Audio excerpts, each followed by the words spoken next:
જ્યારે હું જન્મી ત્યારે બધાએ ખુશી વ્યક્ત કરી ન હતી. મમ્મી કહેતી હતી કે તે રડી પડી હતી. ડૉક્ટરે બસ એટલું જ કહ્યું હતું કે બાળકી સ્વસ્થ છે, તેના પગમાં થોડી તકલીફ છે. તે તકલીફ મારા આખા જીવન માટે એક નાસુર બની ગઈ. લોકોએ મને નામ ન આપ્યું, બસ લૂલી લંગડી નામ આપી દીધું. હું કવિતા છું, પણ કોઈએ મને મારા નામથી બોલાવી નથી. શરૂઆતમાં મને સમજાતું ન હતું કે મારી સાથે આવો વ્યવહાર કેમ કરવામાં આવે છે. જ્યારે પણ હું બાળકો સાથે રમવા માંગતી, હસવા માંગતી અને ગલીમાં પહોંચતી, ત્યારે તેમની નજરો બદલાઈ જતી. બાળકોની આંખોમાં આશ્ચર્ય નહીં, પણ એક વિચિત્ર સંકોચ હતો. એક દિવસ એક બાળકીએ તેની મમ્મીને પૂછ્યું, આ છોકરી વિચિત્ર કેમ છે? અને તેની મમ્મીએ આરામથી કહ્યું, આ લંગડી છે ને બેટા. મારા 3 ભાઈઓ હતા અને હું એકમાત્ર બહેન. પણ ક્યારેય કોઈએ મારા દિલની વાત સાંભળી નહીં.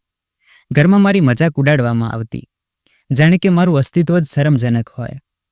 મોટા ભાઈઓ ક્યારેય મારું નામ લઈને બોલાવતા નહીં, હંમેશા અવાજ આપતા, અરે લંગડી પાણી લાવ, લંગડી ચા બનાવ. ક્યારેક વિચારતી, શું તેમના દિલમાં મારા માટે પ્રેમ છે? કદાચ હતો પણ ખરો, પણ તેઓ તેને વ્યક્ત કરવાની ભૂલી ગયા હતા.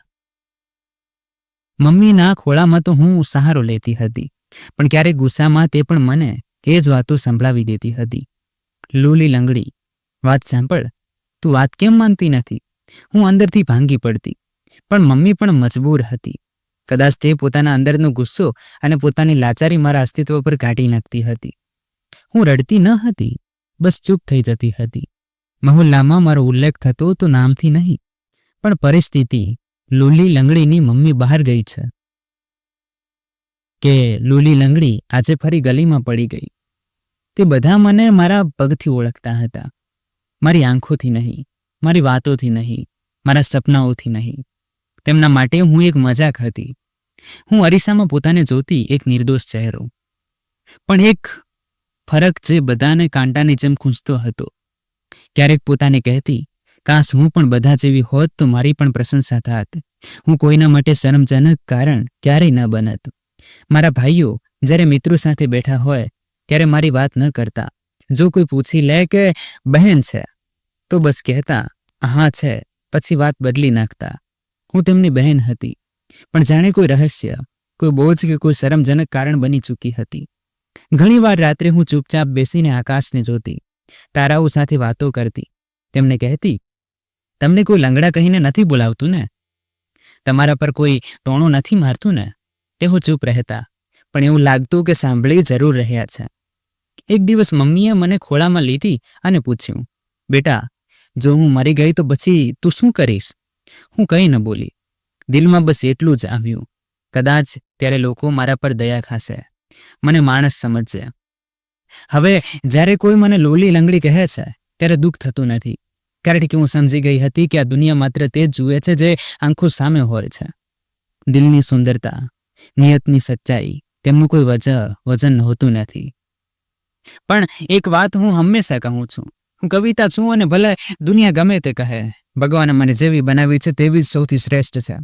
મારા બાળપણનો કોઈ ખાસ સાથી ન હતો, ન કોઈ સહેલી જે મારો હાથ પકડીને ગલીમાં દોડે, ન કોઈ બાળક જે મારી સાથે રમવા તૈયાર હોય.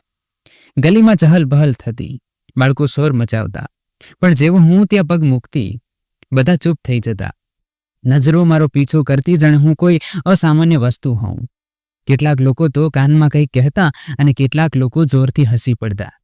એક દિવસ મમ્મી મને નવી ચપ્પલ અપાવી લાવી. હું ખૂબ ખુશ થઈ. ચપ્પલ પહેરીને ગલીના ખૂણે સુધી ચાલી ગઈ.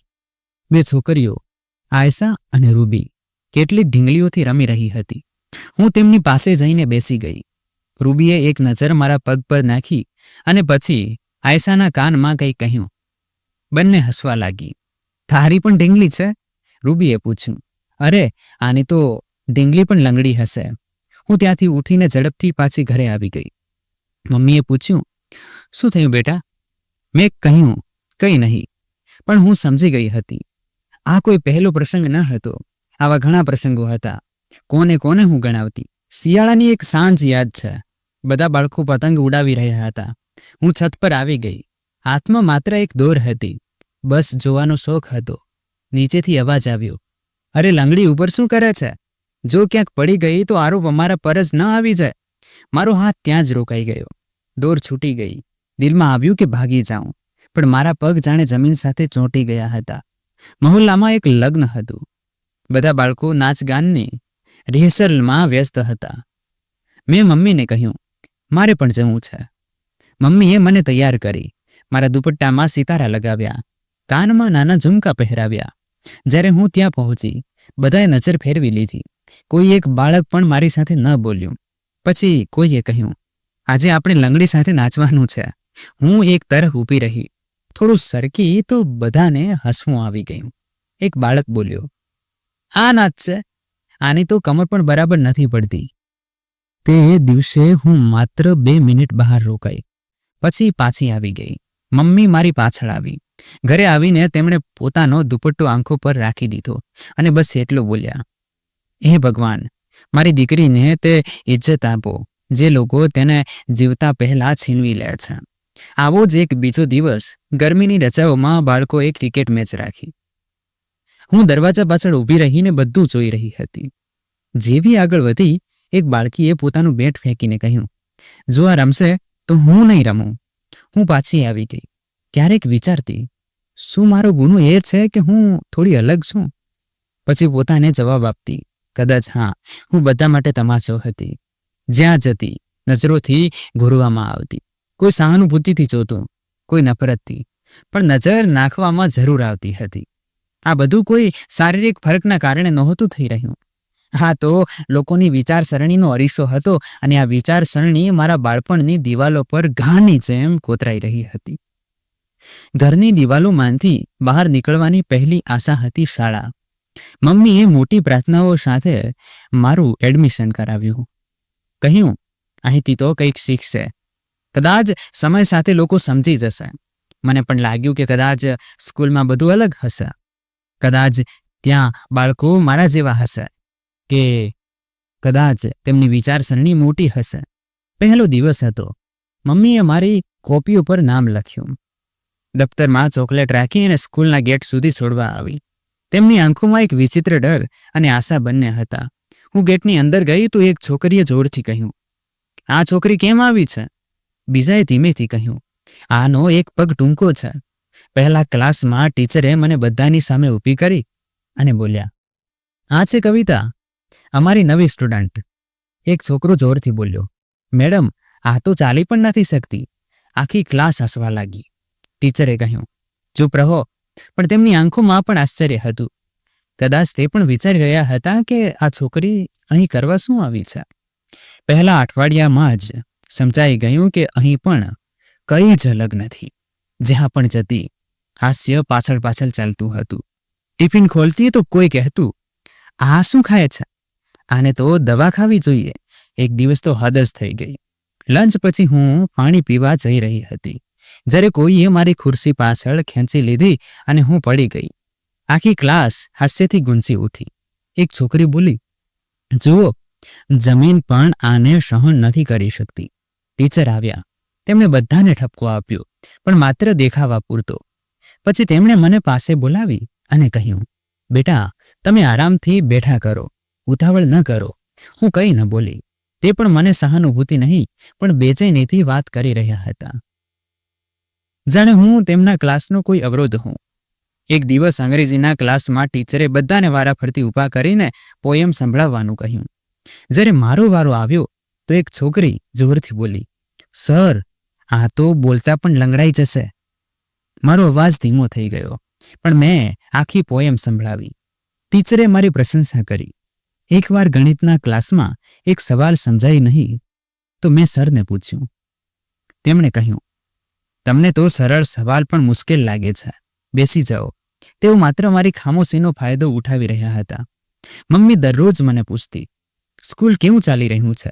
હું હસીને કહેતી, સારું, પણ દિલમાં સાચું છુપાવીને રાખતી હતી.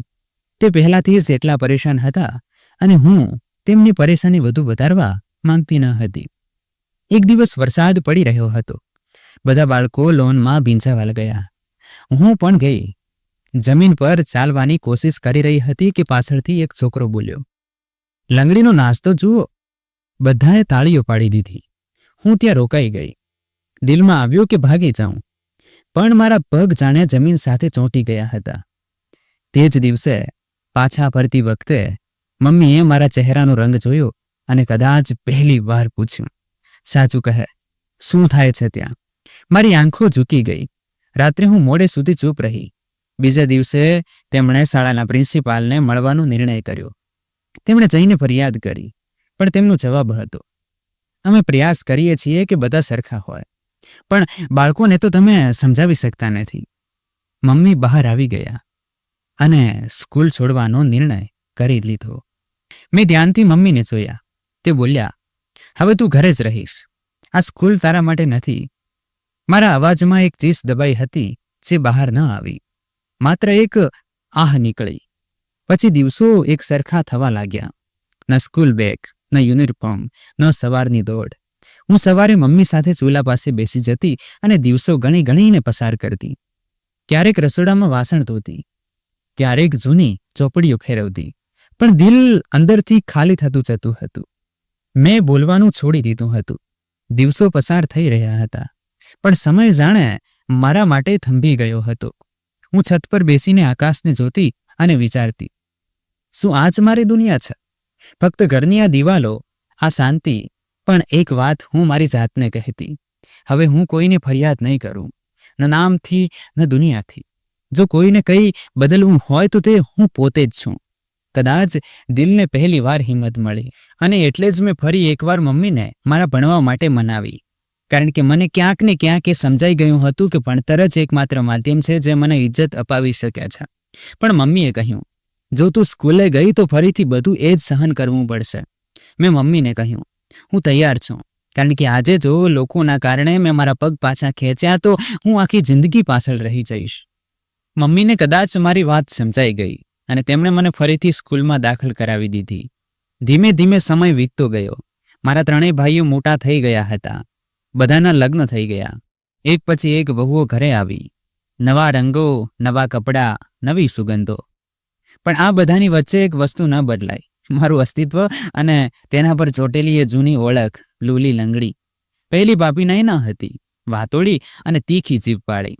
બીજા નંબરની રેખા, નરમ સ્વભાવની પણ બે મોઢાવાળી. અને ત્રીજી સૌથી નાની શિવાની, જેને પોતાની દરેક વાત પર જોરથી હસવું આવતું હતું. તે ત્રણેય ભેગા મળીને અવારનવાર વાતો કરતી અને જ્યારે હું પાસેથી પસાર થતી તો ચૂપ થઈ જતી. એક દિવસ જ્યારે રેખા ભાભી રસોડામાં હતા, મેં લોટ બાંધીને પાસે મૂક્યો તો તેમણે હસીને કહ્યું, શું વાત છે લૂલી, આજે તો કામ પણ સીધું કરી લીધું. શિવાની તરત બોલી, બસ આટલું શીખી ગઈ છે, હવે કોઈ રાજા આવશે અને પરણીને લઈ જશે. નયના હસી પડી, રાજા નહીં બહેન, જો કોઈ આંધળો હશે તો જ વાત બનશે, નહીતર કોણ આ લંગડીને પોતાના ઘેર લઈ જશે? મારી આંખોમાં લોહીના આંસુ આવી ગયા, પણ હું કંઈ બોલી ના શકી અને પાછી રૂમમાં ચાલી ગઈ. મારા માટે કોઈ જગ્યા પોતાની રહી ન હતી. ભાભીઓના આવવાથી મારો રૂમ પણ છીનવાઈ ગયો. તેમનું કહેવું હતું કે મને રૂમમાં રહેવાની જરૂર જ શું છે, હું તો આંગણામાં કે છત પર ગમે ત્યાં રહી શકું છું. આ બધા લોકોની વચ્ચે માત્ર મમ્મી જ મારી ઢાલ હતી, પણ તે પણ થાકી ચૂક્યા હતા, કારણ કે તે જાણતા હતા કે દરેક વાત પર બોલવું એટલે ઝઘડાને પ્રોત્સાહન આપવું. અવારનવાર તે કહેતા, બેટા બધું સહન કર, આ ઘર છે, અહીં તો એમને જ ચાલશે. હું પણ માથું હલાવી દેતી. જો ક્યારેક કોઈ મહેમાન આવી જાય તો નયના મને રસોડામાં રોકી લેતી. તું એમની સામે ન જતી, લોકો સવાલ કરે છે. રેખા અવારનવાર મારા વિશે કંઈક કહેતી અને ઉમેરતી, હા એક બહેન બીજી છે, થોડી નબળી છે. એક દિવસ મેં મમ્મીને કહ્યું, મારે બેંકની તૈયારી કરવી છે અને તેના માટે કોચિંગ જવું છે. કદાચ તેનાથી હું કંઈક બની જાઉં અને ઓછામાં ઓછું વ્યસ્ત તો રહું. મમ્મી સાંભળીને ખુશ થયા, પણ નયના બોલ્યા, તારાથી થાય એમ છે? રોજ રોજ આટલે દૂર ચાલીને જવાનું અને પછી આટલા પૈસા ક્યાંથી આવશે? ત્યારે રેખા ભાભી બોલ્યા, અત્યાર સુધી જે સાંભળતા આવ્યા છીએ તે શું ઓછા હતા કે બીજા નવા લોકોના ટોણા સંભળાવીશ? ત્રીજી ભાભી કહેવા લાગી, અરે કરવા દો, ઓછામાં ઓછો એનો સમય તો પસાર થશે. પણ તેમના અવાજમાં પણ કટાક્ષ હતો. ઘરના બધા કામ મારી જવાબદારી પર હતા. ભાભીઓ બસ પોતાનામાં વ્યસ્ત રહેતી. મમ્મી પણ હવે કંઈ કહેવાની હિંમત ન રાખતા. એક દિવસ મમ્મી બીમાર પડી ગયા.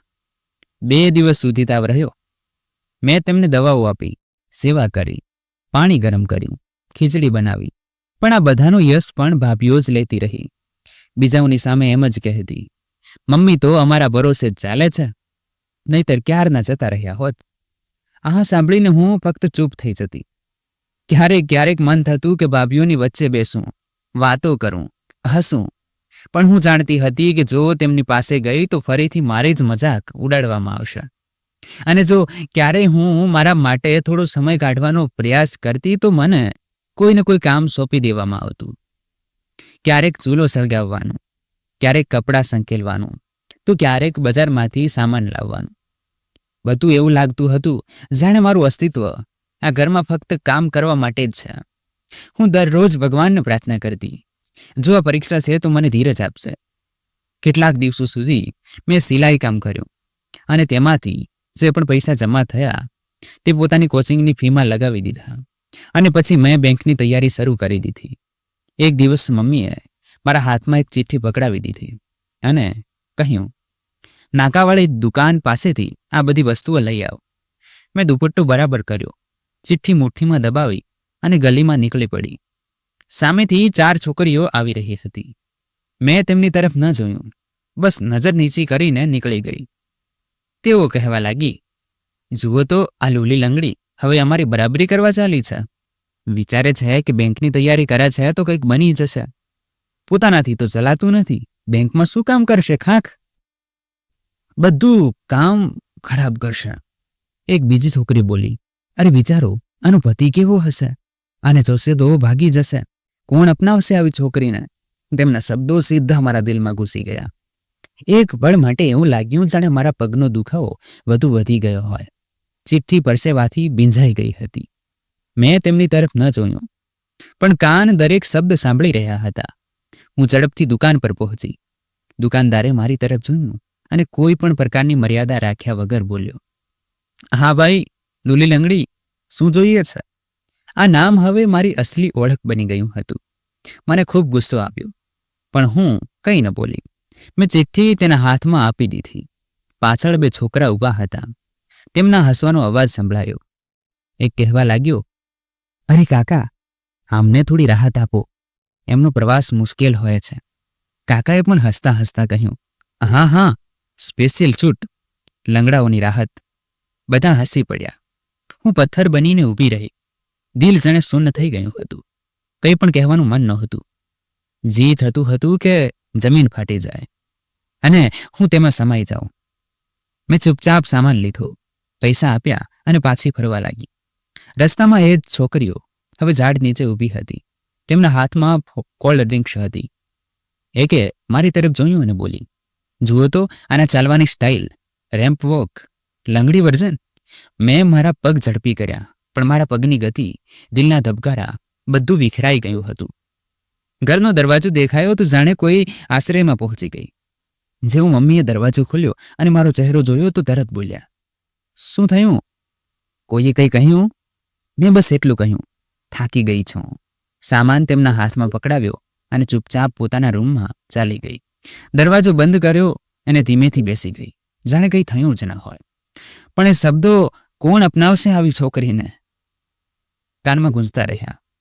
આ સવાલ ફક્ત એ છોકરીઓનો ન હતો, પણ મોહલ્લાનો, સંબંધીઓનો, અહીં સુધી કે મારા ઘરવાળાઓનો પણ. થોડી વાર પછી નયના ભાભી બોલ્યા, જલ્દી નીચે આવો, મમ્મી બોલાવે છે. એમ પણ બહાર જઈને જ્યારે અરીસો જોઈશ તો લાગશે જાણે તોફાન આવ્યું છે. પછી તે હસવા લાગ્યા. હું નીચે આવી. મમ્મીએ કહ્યું, કાલે તારા માટે નવા કપડાં સીવડાવી દઈશ, બધા જૂના થઈ ગયા છે. ત્યારે શિવાની ભાભી બોલ્યા, શું કરશે નવા કપડાનું? ન તો કોઈ મહેફિલમાં જાય છે, ન સંબંધીઓ આવે છે. રેખા ભાભી હસીને બોલ્યા, સંબંધીઓ આવી પણ ગયા તો પાછા જતા રહેશે. જો વધુ સમય સુધી જોઈ લીધું તો કદાચ સહાનુભૂતિમાં કંઈક આપી પણ જાય. મેં મમ્મી તરફ જોયું. તે ચૂપ હતા, પણ તેમની આંખોમાં દુઃખ સ્પષ્ટ હતું. તે દિવસનો બોજ મારા હાડકામાં નહીં, દિલમાં ઉતરી ગયો હતો. દુકાન પર સાંભળેલી વાતો, ગલીની હાસ્ય, શિવાનીની ચૂપતી વાતો અને તે સવાલ, કોણ અપનાવશે આવી છોકરીને, બધું અંદર જમા થઈ રહ્યું હતું અને ઉકળી રહ્યું હતું, જાણે કોઈ લાવા જે બહાર આવવા ન માંગતું હોય. મેં ફરીથી મારી ચોપડીઓ ઉઠાવી અને પોતાને તેમાં ડૂબાડી દીધી. પણ ભણવામાં મન નહોતું લાગી રહ્યું. બસ વારંવાર ભગવાનનું નામ જીભ પર આવી રહ્યું હતું અને આંસુ બેહિસાબ વહી રહ્યા હતા. હે ભગવાન, મને હિંમત આપ, જેથી હું પોતાને તેવી રીતે જોઈ શકું જેવી રીતે તે મને જોઈ છે. આ લોકોની નજરમાં પણ મારું સન્માન હોય. કેટલાક દિવસ પછી રેખા ભાભી મમ્મી પાસે આવ્યા અને બોલ્યા, માજી, મારા ભાઈની ફેક્ટરીમાં એક સ્ત્રી કામ કરે છે. તેનો દિયર છે. તેની પત્નીનું અવસાન થઈ ચૂક્યું છે. 3 બાળકો છે. પણ માણસ ખૂબ સારો છે. તમે ચાહો તો કવિતાની વાત કરી લો. મમ્મીએ એક નજર મારી તરફ જોયું, પછી ધીમેથી બોલ્યા, કરી લો વાત. સમય ક્યારે કોના પક્ષમાં હોય કહી શકાતું નથી. હું ચૂપ રહી. રેખાએ આ વાત ધીમેથી શિવાનીને કહી. રાત્રે શિવાની નયના સાથે બેસીને બોલી, શુક્ર છે, ઓછામાં ઓછો કોઈ તો મળ્યો જે આ લંગડીને ઘેર લઈ જવા તૈયાર છે. 2 દિવસ પછી મમ્મીએ મને નવા કપડાં આપ્યા અને કહ્યું, આ પહેરી લે, મહેમાનો આવે છે. મેં આંખોમાં સવાલ લઈને પૂછ્યું, શા માટે? મમ્મી બોલ્યા, ફક્ત મળવા માટે. જોશે, વાત કરશે. હું ચૂપચાપ તૈયાર થઈ ગઈ. મહેમાનો આવ્યા. એક ઠીકઠાક ઉંમરનો માણસ હતો, સાથે 2 છોકરા અને કદાચ એક દીકરી પણ હતી. તેણે મને જોઈને હસ્યો. થોડી વાર વાતચીત થઈ. જ્યારે ચા પૂરી થઈ તો તે મમ્મી પાસે આવ્યો અને બોલ્યો, બહેનજી, અમે ફરી વાત કરીશું. મમ્મીએ પૂછ્યું, તમને છોકરી કેવી લાગી? તેણે એક પળ મારી તરફ જોયું અને બોલ્યો, દેખાવમાં ઠીક છે, પણ ચાલે છે તો એવું જાણે જમીન તોડી નાખશે. મમ્મી સ્તબ્ધ થઈ ગયા. પછી તેણે હસીને કહ્યું, જુઓ, મારી વાતનું ખોટું ન લગાડતા, પણ હું મારા બાળકોને પાળી રહ્યો છું. મને એક આખી સ્ત્રી જોઈએ. હમદર્દીથી લગ્ન નથી થતા. તે પાછો વળીને જતો રહ્યો. મમ્મી થોડી વાર ત્યાં જ બેસી રહ્યા. પછી અંદર જઈને મારી તરફ જોયું અને ફક્ત એટલું જ કહ્યું, કંઈ જ નથી થયું. તું તારું દિલ નાનું ન કર. રાત્રે ભાભીઓ સાથે બેસીને મારી મજાક ઉડાવી રહી હતી. હવે કહો, આનાથી તો 2 બાળકોનો બાપ પણ બહાના બનાવી રહ્યો છે. તો પછી ભલું કોણ મળશે? કદાચ કોઈ આંધળો જ આની સાથે લગ્ન કરશે. હું તેમની વાતો સાંભળતી રહી. નરડી ન હસી, બસ વિચારતી રહી. કદાચ ભગવાન મને મારી જાત સાથે જોડવા માટે બધું બતાવી રહ્યા છે. તેના પછી જાણે સિલસિલો ચાલ્યો. બીજા 2 સંબંધો આવ્યા, જેમાં એક મારાથી 40 વર્ષ મોટો માણસ હતો. તેણે પણ મને જોઈને ઠુકરાવી દીધી. અને એક જે 10 વર્ષ મોટો હતો અને તેનો પોતાનો પગ પણ સંપૂર્ણપણે બેકાર હતો. પણ તેણે પણ મને અપનાવી નહીં. કહેવા લાગ્યો, હું લંગડો છું તો શું થયું? હું મર્દ છું. હું આવી છોકરી સાથે ક્યારે લગ્ન નહીં કરું. આના પછી તો જાણે મમ્મીની આંખોમાં હર સમયે દર્દ દેખાવા લાગ્યું. મેં તેમની આંખોમાં પહેલી વાર ચિંતા જોઈ, જેમાં લાચારી પણ સામેલ થઈ ચૂકી હતી. તે જલ્દી રસોઈ બનાવતા અને જલ્દી સૂઈ જતા અને ઓછી વાત કરતા. તેમનું દિલ જાણે અંદરથી ખાલી થઈ રહ્યું હતું. એક સાંજે જ્યારે હું આંગણામાં વાસણ ધોઈ રહી હતી, મમ્મી છત પરથી નીચે આવ્યા અને સીધા નયનાના રૂમમાં ગયા. દરવાજો બંધ થયો. અવાજ સંભળાયો, બેટા, તું જ કંઈક કર. તારા પતિઓને કહે કે તે એ કવિતા માટે કંઈક કરે. તેના સંબંધ માટે બીજે પણ ક્યાંક વાત ચલાવે. નયનાએ કહ્યું, મમ્મી, જુઓ, અમે ઘણી વાર કહ્યું, પણ હવે તે પણ શરમાઈ ચૂક્યા છે. શું દર વખતે પોતાની બેઇજ્જતી કરશે? મમ્મી ચૂપ થઈ ગયા. બીજા દિવસે મમ્મીએ સવારે નાસ્તાના સમયે મોટા ભાઈને બોલાવીને કહ્યું, બેટા, કવિતાની ઉંમર થઈ રહી છે. પછી તેના માટે સંબંધો મુશ્કેલ બનવા લાગશે. એટલે અત્યારથી જ તું થોડી ઝડપ રાખ. લોકોની વાતો સાંભળીને મારો જીવ નીકળી જાય છે. એટલે કંઈક વિચાર. ભાઈએ અખબાર એક તરફ મૂક્યું અને સ્પષ્ટ શબ્દોમાં કહ્યું, હવે અમને તો માફ કરી દો મમ્મી. અમે ઘણી કોશિશ કરી લીધી. કોઈ પણ આવા સંબંધને અપનાવવા નથી માંગતું અને અમે વારંવાર લોકો સામે ભીખ માંગી શકતા નથી. આ કહીને ભાઈ ત્યાંથી ઊભો થઈને જતો રહ્યો અને મમ્મી પોતાના આંસુ છુપાવતા ધ્રુસકે ધ્રુસકે રડવા લાગ્યા. મારાથી આ બધું જોવાતું ન હતું, પણ સમજાતું ન હતું કે મારા જીવનમાં આખરે લખ્યું શું છે. સવાલો તો મારા મનમાં પણ હતા કે શું ખરેખર કોઈ પણ મારો હાથ નહીં પકડે? કોઈ એવું નહીં હોય છે મને સાચા દિલથી પ્રેમ કરશે, અપનાવશે? પણ તેનાથી મોટો સવાલ એ હતો કે શું ક્યારેય મારી કોઈ ઓળખ બનશે? ક્યારેય કોઈ મારી પણ પ્રશંસા કરશે? શું ક્યારેય એવું થશે કે લોકો મને લોલી લંગડી નહીં પણ કવિતાના નામથી બોલાવશે? અને શું મારી મમ્મી ક્યારેય મારા પર ગર્વ કરી શકશે? આ જ બધું વિચારીને મેં ફરી એકવાર પોતાને ભણતરમાં જોતરી દીધી. બેંકમાં ફોર્મ નીકળ્યું તો હું દિવસ રાત ભણવામાં લાગી ગઈ. આ દરમિયાન ભાભીઓએ પણ મને હેરાન કરવામાં કોઈ કસર છોડી નહીં. હું જ્યારે પણ ભણવા બેસતી તો તે કોઈ ને કોઈ નવું કામ કાઢીને મને જણાવી દેતી અને પોતે દિવસભર બસ સોશિયલ મીડિયા પર ફોટા પોસ્ટ કરવા, સહેલીઓ સાથે શોપિંગ કરવા અને સાથે બેસીને ગપ્પા મારવા એ જ કરતી રહેતી હતી. પણ મેં હિંમત ન હારી. મેં વિચારી લીધું હતું કે હું મારી જિંદગીને એક નવી દિશા આપીને જ રહીશ. અને પછી આખરે તે દિવસ આવ્યો જેની મને કદાચ સદીઓથી રાહ હતી. રિઝલ્ટ નીકળ્યું અને મારું નામ શોર્ટ લિસ્ટ કરાયેલા ઉમેદવારોમાં હતું. તે જ દિવસે મારી ખુશીનો કોઈ પાર ન હતો. જ્યારે આ વાત બધાને ખબર પડી તો કોઈને પણ વિશ્વાસ નહોતો આવતો કે હું એક અપંગ જે આખી જિંદગી બીજાઓની નજરમાં બસ પોતાને લાચાર જ અનુભવતી રહી, આજે તે પોતાના દમ પર નોકરી મેળવી ગઈ. પણ આ સત્ય હતું જેને કોઈ નકારી ન શકતું હતું. લોકોના ચહેરા પર ખુશી તો દેખાતી હતી પણ સ્પષ્ટ ખબર પડતી હતી કે તે ફક્ત ખોટી હતી. ભાભીઓએ પણ તરત જ ટોણો મારતા કહ્યું, નોકરી લાગી જવાનો મતલબ એ તો નથી કે તારી ઓળખ બદલાઈ જશે. રહીશ તો તું એ જ લૂલી લંગડી જ. નોકરી લાગવાથી કઈ પાંખો થોડી આવી ગઈ હતી. તેમણે મારો ઉત્સાહ ઘટાડવાનો પ્રયાસ કર્યો, પણ તેમ છતાં મેં તેમની વાતને બહુ દિલ પર ન લીધી. કારણ કે ભલે આ મારી નાની શરૂઆત હતી, પણ ઓછામાં ઓછું મારા જીવનમાં કંઈક તો સારું હતું. પણ હા, મારી મમ્મી મારા માટે ખૂબ ખુશ હતા. તેમણે મારું કપાળ ચૂમીને કહ્યું, મારી દીકરી, તે આજે ખરેખર બહુ મોટી શાંતિ આપી છે. હવે બસ ભગવાનને એ જ પ્રાર્થના છે કે તારા જીવનમાં એવો જીવનસાથી આપે જે તારી કદર કરે. મમ્મીની આ વાત સાંભળીને મારો ચહેરો કરમાઈ ગયો. કારણ કે નોકરી મેળવવી તો કદાચ હજુ પણ મારા હાથમાં હતી, કેમ કે તેના માટે મહેનત મારે કરવાની હતી. પણ એક સારો જીવનસાથી જે મારી કદર કરે તે મારા હાથમાં નથી, અને એટલે જ મને તેની કોઈ આશા પણ ન હતી. મેં મારી નોકરી જોઈન કરી અને દિલ લગાડીને પોતાનું કામ કરવા લાગી. બેંક દૂર હતી એટલે દરરોજ ટ્રેનથી મુસાફરી કરવી પડતી હતી. શરૂઆતમાં તો બધું ખૂબ સારું લાગ્યું, પણ પછી ધીમે ધીમે એ જ વસ્તુઓ સહન કરવી પડી જે અત્યાર સુધી હું સહન કરતી આવી હતી. એ જ લોકોની નજરો જે મને લાચાર અને બેબસ સમજતી હતી. તેમને લાગતું હતું કે જો હું શારીરિક રીતે નબળી છું તો માનસિક રીતે પણ નબળી હોઈશ. આવા લોકો મને પોતાનાથી ઉતરતી સમજતા હતા. આ જ કારણોસર ન તો સ્કૂલ કોલેજમાં કોઈ મિત્ર બન્યો અને નહીં. પણ હવે મેં પણ મિત્રો વગર જીવતા શીખી લીધું હતું.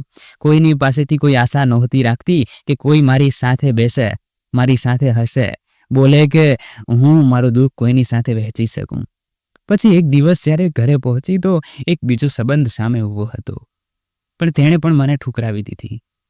તેણે ન તો મારી ભલાઈ જોઈ, ન મારી નોકરી, બસ મારી લાચારી. ભાભીઓએ તરત કહી દીધું, જોયું, પોતાની નોકરી પર બહુ ગર્વ કરતી હતી, પણ આજે સાબિત થઈ ગયું કે તારી ઓળખ એ જ છે જે પહેલા હતી. નોકરી લાગવાથી કોઈ ફરક નથી પડતો. હું ચૂપ થઈ ગઈ. મને પણ લાગવા માંડ્યું કે કદાચ તેઓ સાચું કહી રહ્યા છે. પણ હવે મારા અંદર દુઃખોનો પહાડ જમા થતો જઈ રહ્યો હતો, અને હું મારા ગમને કોઈની સાથે વહેંચી પણ નહોતી શકતી. આ કારણે હું અંદરથી જ મરી રહી હતી. કંઈ સમજાતું ન હતું, કારણ કે મમ્મી પણ હવે મારા કારણે એટલા પરેશાન રહેવા લાગ્યા હતા કે તેઓ ધીમે ધીમે બીમાર પડવા લાગ્યા. હું ફક્ત દવાઓથી તેમનો ઈલાજ કરી રહી હતી, પણ મને બરાબર સમજાતું હતું કે તેમની બીમારીનું અસલી કારણ હું જ છું. એક દિવસ બેંકમાં એક કર્મચારીનો જન્મદિવસ હતો. સાંજે પાર્ટી હતી, પણ મને પાર્ટીમાં બોલાવવામાં ન આવી. તે દિવસે મને એવું લાગ્યું જાણે મારું આ બધાથી થોડું અલગ હોવું જ એક ગુનો છે. ન જાણે શું હતું, પણ તે દિવસે મન ખૂબ ભારે થઈ ગયું. ઘરે પાછા ફરતી વખતે હું ઘરે ન ગઈ, પણ સમુદ્ર કિનારે જઈને બેસી ગઈ. મને ખબર હતી કે રાત થઈ ગઈ છે. મમ્મી પરેશાન થઈ રહ્યા હશે. પણ તેમ છતાં હું પોતે જ તે તરફ વળી ગઈ જ્યાં માઇલો દૂર સુધી ફક્ત અંધારું, ઠંડી હવા અને સન્નાટો ફેલાયેલો હતો. ખૂબ લાંબા સમય સુધી હું ત્યાં બેસી રહી અને મારા આંસુ વહાવતી રહી. પછી અચાનક લાગ્યું કે મમ્મી બિચારા એમ પણ પરેશાન છે અને હવે વધુ પરેશાન થઈ રહ્યા હશે. તેવું વિચારીને હું ઊભી થઈ અને રેતી ખંખેરવા લાગી કે ત્યારે અચાનક એક છોકરી જે ખૂબ જ ખરાબ રીતે લંગડાઈ રહી હતી, જેમ તેમ હાંફતી દોડતી મારી પાસે આવી અને મારા પગમાં પડી ગઈ. મેં તેને ઊભી કરી. તેના કપડાં ઠેર ઠેરથી ફાટેલા હતા. ચહેરા અને કપાળ પરથી લોહી વહી રહ્યું હતું. તે રડતા રડતા મારી સામે હાથ જોડીને બોલી, દીદી, મને બચાવી લો, એ લોકો મને વેચવાના છે. હા સાંભળતા જ મારા પગ નીચેથી જમીન સરકી ગઈ. આ પહેલા કે હું કંઈ સમજી શકું ત્યાં બે હટ્ટા કટ્ટા માણસો આવી ગયા. તેમણે મને જોયું અને ધમકાવતા બોલ્યા, એ છોકરી, ચૂપચાપ અહીંથી નીકળી જા અને વધારે હોશિયારી ન બતાવ. જો કોઈને કંઈ કહ્યું તો જીવથી હાથ ધોઈ બેસીશ, સમજી? આ કહેતા તેમણે તેના વાળ પકડીને તે છોકરીને ઢસડવાનું શરૂ કરી દીધું. તે બિચારી તેમને છોડી દેવાની ભીખ માંગતી હતી. તેઓ હસીને બોલ્યા, અરે શું કરીશ સારી જિંદગીનું? એમ પણ તું તો લંગડી છે. તારા જેવા તો વેચાવાને લાયક જ છે. દુનિયા પર બોજ છો, કોઈ કામના નથી. ત્યારે બીજો માણસ બોલ્યો, શું વિચારતી હતી? લંગડી થઈને અમારાથી કેટલી દૂર ભાગી શકીશ? અને તેમણે એક જોરદાર થપ્પડ તેના ગાલ પર મારી દીધી. આ બધું જોઈને મારા અંદર ગજબનો ગુસ્સો ભરાઈ ગયો. હું જોરથી ચીસ પાડી, છોડી દો તેને, નહીતર હું તે બંને તરફ આગળ વધી. તેમણે મારી મજાક ઉડાડતા કહ્યું, અરે વાહ, એક લંગડી બીજી લંગડીને બચાવશે. અને બંને જોરથી હસવા લાગ્યા. ત્યારે એક બોલ્યો, ચૂપચાપ ચાલી જા, નહીતર તને પણ બાકીની છોકરીઓ સાથે વેચી દઈશું. તેમની આ વાત સાંભળીને પણ મને ડર ન લાગ્યો, કારણ કે અત્યાર સુધી હું લંગડી હોવાના કારણે લોકોની વાતો ખૂબ સાંભળી ચૂકી હતી. પણ આજે જ્યારે આ બાળકી સાથે એ જ થતું જોયું તો સહન ન થયું. હું પાછી ન હટી. તેમાંથી એક ગુસ્સામાં મારી તરફ આગળ વધ્યો. હું થોડી ડરી ગઈ, કારણ કે તે ખૂબ જ શક્તિશાળી હતો અને હું તો બરાબર દોડી પણ શકતી ન હતી. પણ આજે કંઈ પણ થાય, મારે તે બાળકીને બચાવવાની હતી. અચાનક મારી નજર પાસે પડેલી લાકડાની એક જાડી લાકડી પર પડી. મેં તરત જ તેને ઉઠાવી અને તેના માથા પર મારી દીધી. તે લથડ્યો અને નીચે પડી ગયો. ત્યાં જ એક હોડી ઊંધી રાખેલી હતી અને જેમાંથી એક ખીલી બહાર નીકળેલી હતી. તે ખીલી તેની આંખમાં લાગી ગઈ અને લોહી વહેવા લાગી. તે દર્દથી તરફડવા લાગ્યો. આ જોઈને તેનો સાથી મને મારવા દોડ્યો. મને કંઈ સમજાયું નહીં. મેં તરત જ રેતી ઉઠાવીને તેની આંખોમાં ફેંકી દીધી. તે કંઈ જોઈ ન શક્યો. પછી મેં પાછળથી તેના માથા પર લાકડી વડે 2 વાર કર્યા અને તે પણ જમીન પર પડી ગયો. મેં તે છોકરીને પાસે બોલાવી અને કહ્યું, ડરવાનો સમય નથી. હવે આપણે તેમને પાઠ ભણાવવો પડશે અને પોલીસને સોંપવા પડશે. આ સાંભળીને તે છોકરી પણ થોડી સંભળી અને મારો સાથ આપવા લાગી. મેં તરત જ મારા દુપટ્ટાને ફાડીને 2 ટુકડા કર્યા અને તેમના હાથ અને મોઢું કસીને બાંધી દીધા. ત્યારે તે છોકરી બોલી, દીદી, આ કુલ 4 લોકો છે. 2 તો આ રહ્યા અને 2 બાકીની છોકરીઓને કન્ટેનરમાં લઈ જઈ રહ્યા છે. તેમને વિદેશ લઈ જવામાં આવી રહ્યા છે. મેં જ્યારે દૂર જોયું તો મને એક કન્ટેનર દેખાયું. પહેલાં તો થોડી વાર બેસીને મેં ત્યાં જ શ્વાસ લીધો. તે બંને માણસો હળવી હળવી બેહોશીમાં જઈ ચૂક્યા હતા. હું વિચારવા લાગી કે થોડી વાર વધુ જો આ લોકો ન પહોંચ્યા તો તેમના બાકીના બંને સાથી તેમને શોધતા અહીં આવશે. આ જરૂરી ન હતું કે હું તે બંનેને રોકી શકું. મારે કંઈ પણ કરીને પોલીસને બોલાવવી પડશે અને આ લોકોને પકડાવવા પડશે. આ જ વિચારીને મેં તે બંને માણસોને જે હોડી ઊંધી રાખેલી હતી તેની નીચે જેમ તેમ છુપાવી દીધા. ત્યારે મને તે હોડીમાંથી એક દોરડું પણ મળ્યું. મેં તેને મારી પાસે રાખી લીધું અને તરત જ ફોન કરીને પોલીસને આ આખા બનાવ વિશે જણાવ્યું. ઇન્સ્પેક્ટરે મને કહ્યું કે અમે ત્યાં બસ થોડી જ વારમાં પહોંચી રહ્યા છીએ, પણ ત્યાં સુધી તમે સુરક્ષિત રહેજો. હું ત્યાં પોલીસની રાહ જોવા લાગી કે ત્યારે મેં જોયું કે દૂરથી 2 માણસો અમારી તરફ આવી રહ્યા હતા. હું સમજી ગઈ કે આ લોકોના બાકીના સાથી છે. હું તરત જ તે છોકરીને લઈને પાસે જ જે જંગલ શરૂ થઈ રહ્યું હતું ત્યાં છુપાઈ ગઈ. તે માણસો ઘણી વાર સુધી અહીં તહીં જોતા રહ્યા. તેમણે પોતાના તે બંને સાથીઓનો નંબર પણ લગાવ્યો, પણ ભગવાનની કૃપાથી તેમનો ફોન કાં તો સાયલન્ટ હતો અથવા મળી રહ્યો ન હતો. તેમના ફોનની ઘંટડી ન વાગી. આ જોઈને મેં થોડી વાર ચેનનો શ્વાસ લીધો, નહીતર તેમને ખબર પડી જાત કે તેમના સાથીઓને કોઈએ મારીને આ હોડી નીચે છુપાવી દીધા છે. પછી તેમાંથી એક બોલ્યો, મને લાગે છે કે તે બંને તે છોકરીને કદાચ પકડી નથી શક્યા અને ક્યાંક દૂર નીકળી ગયા છે. પણ હવે આપણે અહીં વધુ રોકાઈ શકતા નથી, કારણ કે આપણે ત્યાં સમયસર પહોંચવાનું છે. આ બોસનો આદેશ છે, એટલે આપણે બંને નીકળીએ. આ કહીને તેઓ ત્યાંથી જવા લાગ્યા તો હું પરેશાન થઈ ગઈ. તે બાળકી બોલી, દીદી, આ લોકો તો તે છોકરીઓને લઈને જઈ રહ્યા છે. હવે આપણે શું કરીએ? મને કંઈ સમજાયું નહીં કે હું તે બાકીની છોકરીઓને કેવી રીતે બચાવું. ત્યારે મારા મગજમાં એક વિચાર આવ્યો, કારણ કે પોલીસને આવવામાં હજુ સમય હતો અને મારે કોઈ પણ રીતે તેમને પણ અહીં રોકી રાખવાના હતા. એટલે મેં તે છોકરીને કહ્યું કે તું જંગલની બીજી તરફ જોરથી બચાવો બચાવો બૂમો પાડતી ભાગ, બાકી હું તેમને જોઈ લઈશ. તે બાળકીએ બરાબર એમ જ કર્યું અને તેના બૂમ પાડતા જ તે બંને માણસો તેને પકડવા માટે જંગલ તરફ અંદર આવ્યા. તેઓ બંને છોકરીઓને પકડવા માટે જંગલમાં અલગ અલગ દિશામાં ગયા અને મેં આનો ફાયદો ઉઠાવ્યો. હું ધીમેથી એક માણસ પાસે પહોંચી અને જેવો તે પલટ્યો, મારા બેગમાં જે પેપર સ્પ્રે રહેતો હતો તેને મેં તેની આંખોમાં છાંટ્યો, જેથી તેને તીવ્ર બળતરા થઈ અને તે ત્યાં જ તરફડિયા મારતો જમીન પર પડી ગયો. પછી મેં તરત જ તેના મોઢામાં કપડું ઠૂંસીને તેના હાથ પગને દોરડાથી બાંધી દીધા અને બરાબર આવું જ મેં તેમના ચોથા સાથી સાથે પણ કર્યું. થોડી જ વારમાં પોલીસ ત્યાં પહોંચી ગઈ હતી. તે બધી છોકરીઓને બચાવી લેવામાં આવી અને બસ બીજા જ દિવસે દરેક અખબારની સુર્ખીઓમાં ફક્ત મારું જ નામ હતું. મારી જ તસવીર ફ્રન્ટ પેજ પર છપાયેલી હતી. સવારે જ્યારે થયું તો મારા ઘરની બહાર રિપોર્ટર્સની લાઈન લાગી હતી. દરેક જણ મારું ઇન્ટરવ્યૂ લેવા માંગતું હતું. આ જોઈને મારી ભાભીઓ અને મહોલ્લાવાળાઓની આંખો ફાટી ગઈ. તેમાંથી કોઈ કલ્પના પણ નહોતું કરી શકતું કે એક દિવસ મને આટલી મોટી ઓળખ મળશે. ઘરે પાછા ફરીને મેં આ ઘટના વિશે મમ્મીને પણ કંઈ જ કહ્યું ન હતું.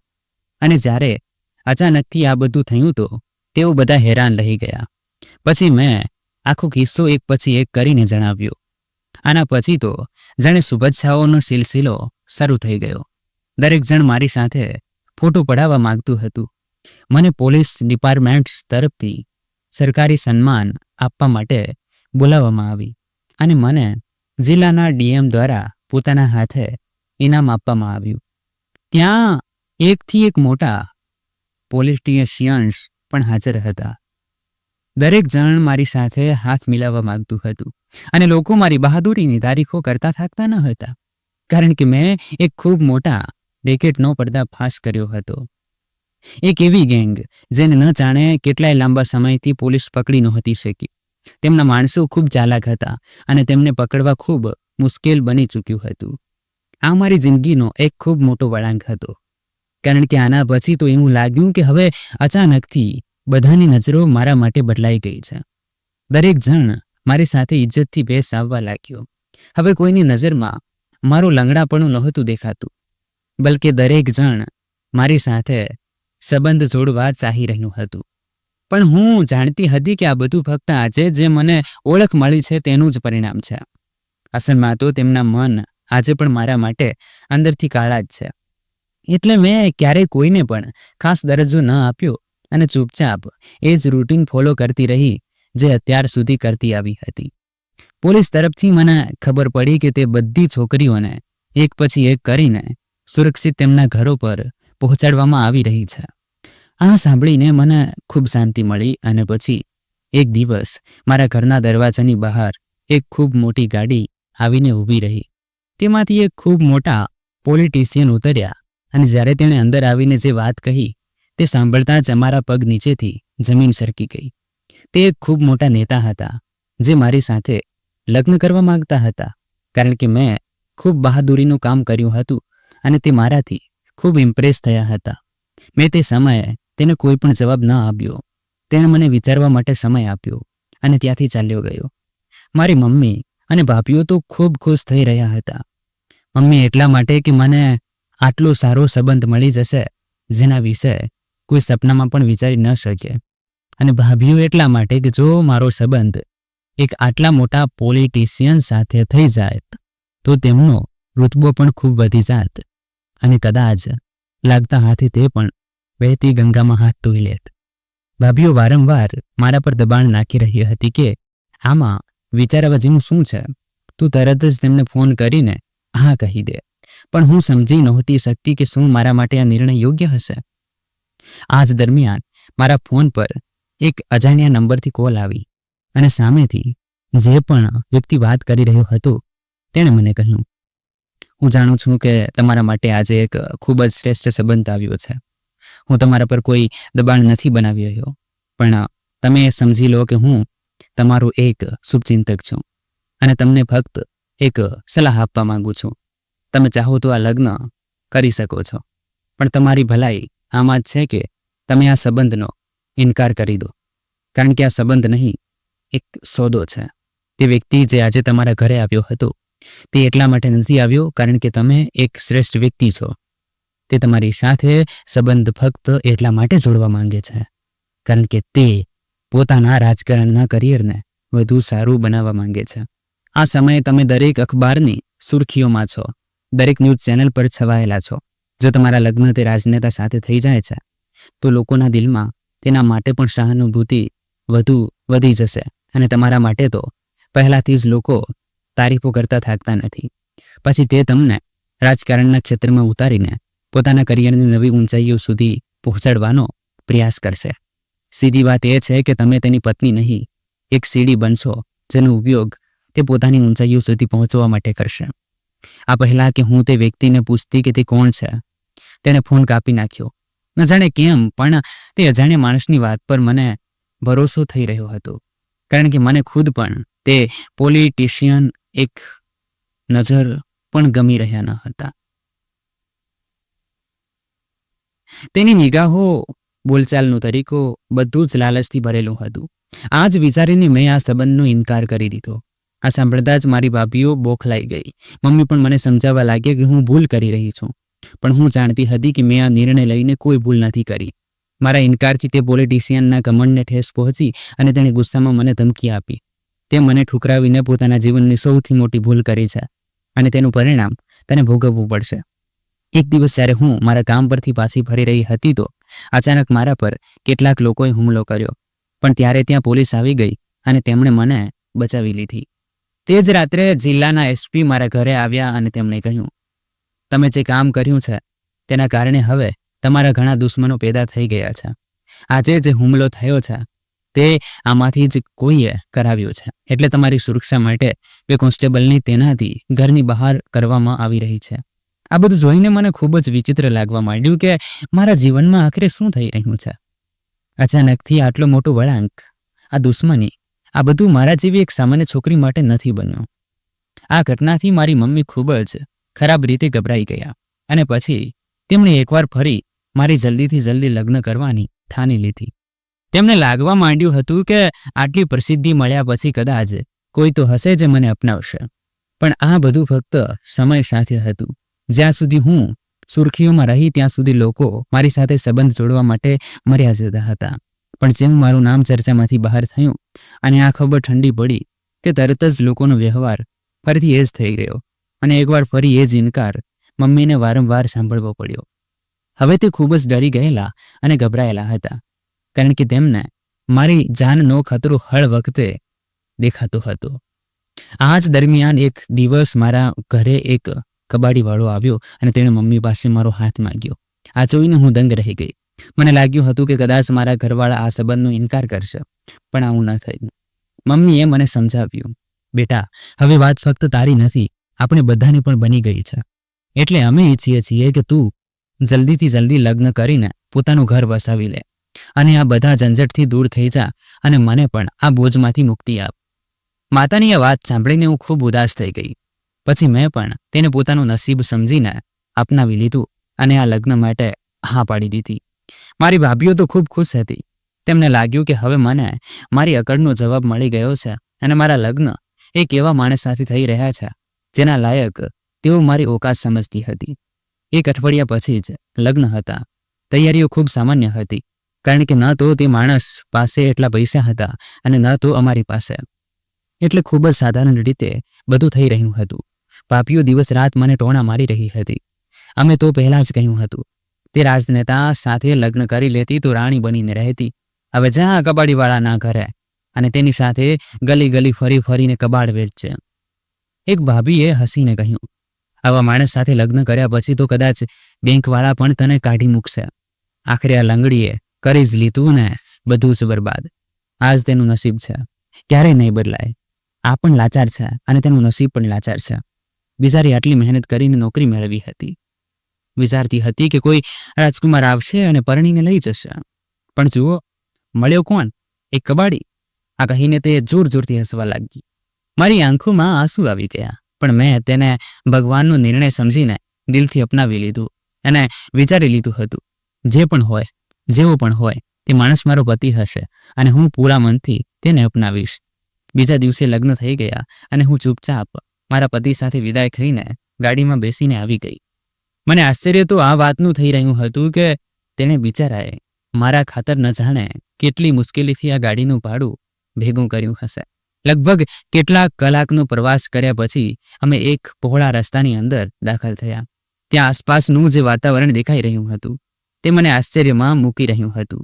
મેં મારા પતિને પૂછ્યું, તમે અહીં રહો છો? તે ફક્ત હસ્યો અને કોઈ જવાબ ન આપ્યો અને પછી અમારી ગાડી એક બંગલાની બહાર ઊભી રહી. હું આશ્ચર્યચકિત અને પરેશાન થઈને તેની સાથે અંદર પહોંચી. સફેદ આરસમહાલની જમીન, સુંદર રંગબેરંગી પડદા, મોટા મોટા ઝુમ્મર, હોલમાં પડેલો સોફા, આ બધું જોઈને મને તો કંઈ જ સમજાતું ન હતું કે આ શું થઈ રહ્યું છે. મેં જેવા મારા પતિને જોયા તો તે ફરી એકવાર હસ્યો. તેણે મારો હાથ પકડીને મને સોફા પર બેસાડી. તે જાણતો હતો કે આ સમયે મારા મનમાં હજારો સવાલો છે. સૌથી પહેલાં તેણે મને એક ગ્લાસ પાણી આપ્યું અને મારો હાથ પકડીને બોલ્યો, તું ચિંતા ન કર, હું હવે તારા દરેક સવાલનો જવાબ આપીશ. આ કહેતા તેણે પોતાના ચહેરા પર લગાવેલી દાઢી મૂછો કાઢી નાખી. આ જોઈને તો હું વધુ દંગ રહી ગઈ કે આ તે માણસ નથી જે અત્યાર સુધી અમારી સામે હતો. હું ઊભી થઈ ગઈ. મેં કહ્યું, તમે કોણ છો અને તમે આ રીતે મને અને મારા ઘરવાળાઓને છેતર્યા કેમ?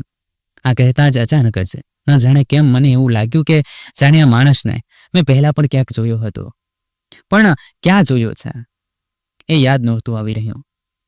ત્યારે મારો પતિ કહેવા લાગ્યું, યાદ કરવાની કોશિશ કરી રહી છે ને કે મને ક્યાં જોયો છે?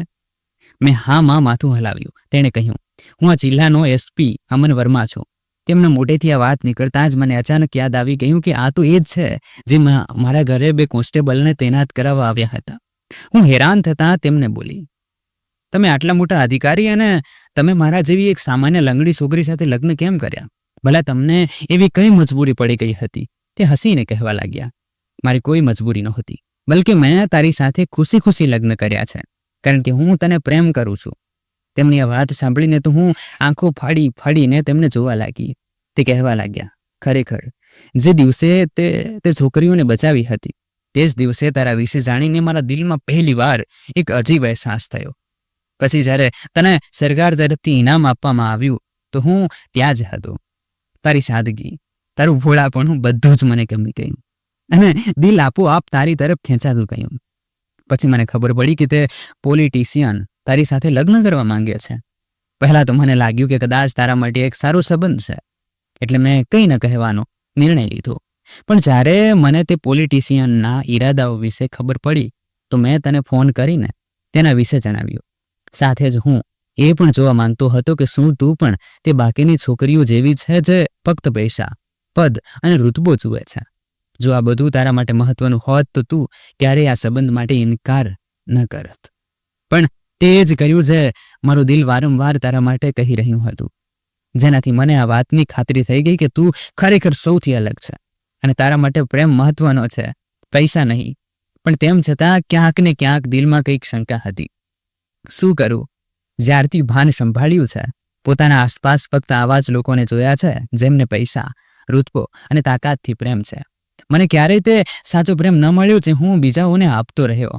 મારા માતા પિતા પણ બસ ફક્ત પૈસા અને ઋતબાની દોડમાં સામેલ રહ્યા. તેમની પાસે ક્યારેય પણ એટલો સમય ન રહ્યો કે તેઓ મને તે પ્રેમ આપે જે હું ડિઝર્વ કરતો હતો. અને તેના પછી જ્યારે હું સાચા પ્રેમની શોધમાં નીકળ્યો તો જોયું કે જે પણ મારી સાથે સંબંધ જોડવા ચાહી રહ્યો હતો તે ફક્ત મારા પદથી પ્રેમ કરતો હતો, મારાથી નહીં. અને એટલે જ મેં નિર્ણય કર્યો કે હું મારા અસલી રૂપમાં નહીં પણ વેશ બદલીને તારી સામે આ લગ્નનો પ્રસ્તાવ મૂકીશ. અને એટલે જ હું કબાડીવાળાના રૂપમાં તારા ઘરે આવ્યો અને તે મને સ્વીકારી લીધો. મારો પ્રેમ જીતી ગયો અને શંકા હારી ગઈ. કવિતા, સાચું કહું છું, મને કોઈ ફરક નથી પડતો કે દુનિયા તને કયા નામથી બોલાવે છે અને તને કઈ નજરથી જુએ છે. તું એકવાર બસ પોતાને મારી નજરથી જો તો પોતાને ક્યારેય કોઈનાથી ઓછી નહીં સમજીશ. કારણ કે તારામાં જે સચ્ચાઈ છે તે કોઈમાં નથી. અમરના મોટેથી આ વાત સાંભળીને મારી આંખોમાંથી આંસુ નીકળવા લાગ્યા. કારણ કે જો જીવનમાં તેને સાચો પ્રેમ નહોતો મળ્યો તો હું પણ તો બિલકુલ તેના જેવી જ હતી. મેં તરત જ ભાગીને તેને ગળે લગાડી લીધો. જ્યારે બધાને આ વાતની ખબર પડી કે મારો પતિ કોઈ કબાડીવાળો નહીં પણ જિલ્લાનો એસપી છે તો બધાના મોઢા ખુલ્લા જ રહી ગયા. દરેક જણ મારા નસીબ પર હેરાન હતું. કોઈ સપનામાં પણ નહોતું વિચારી શકતું કે એક દિવસ ખરેખર મારા લગ્ન એક રાજકુમાર સાથે જ થઈ જશે. મારી ભાભીઓ તો હવે ઈર્ષામાં દિવસ રાત બળી રહી હતી, પણ મમ્મી મારા બલાઓ લેતા થાકતા ન હતા. કેટલાક દિવસો પછી જ અમન મને શહેરના સૌથી સારા હોસ્પિટલમાં લઈ ગયો. ત્યાં તેણે મારું ચેકઅપ કરાવ્યું તો ડૉક્ટરે કહ્યું કે હવે એવી આધુનિક ટેકનોલોજીસ આવી ચૂકી છે જેની મદદથી ફક્ત એક સર્જરી પછી મારો પગ સંપૂર્ણપણે ઠીક થઈ જઈ શકે છે. આ સાંભળતા જ અમારા બંનેના ચહેરા ખુશીથી ખીલી ઉઠ્યા અને પછી બીજા જ મહિને મારી સર્જરી થઈ ગઈ. તેમના કેટલાક દિવસો પછી મેં જ્યારે જમીન પર મારું પહેલું પગલું મૂક્યું તો હું ખુશીથી સમાઈ ન શકી, કારણ કે મારો પગ બિલકુલ સીધો પડી રહ્યો હતો.